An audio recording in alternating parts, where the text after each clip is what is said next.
Ramazan ayının 17-si, Cuma günni haqlıq yalğan bilan kurashdi. Ham yalğan yo'qqa chiqdi, jengildi. Ham haqlıq ochiqlandi, ham jengdi, ustun chiqdi.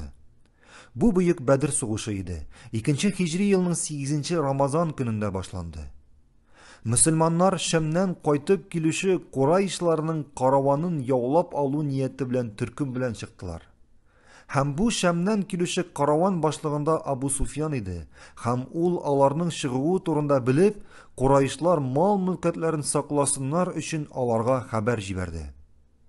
Шулай qaravan bilan бүтән yo'ldan ketdi. Ham buning turunda da Qurayshlarga xabar etdi. Lakin Abu Jahl o'z deganida turdi. Ham takabbirlik, ham g'ururlik bilan sug'ishirga niyatladi. Payg'ambarimiz de sallallohu alayhi va sallam Badr jirligine taba yo'l tutdi. Ham su musulmonlarning hakimligi ostida bo'lsin uchun bir sahobasining kengashini tinglab, eng tuban su jirligine tushdi. Shu vaqt Payg'ambarimiz Allohga murojaat etib duo qildi.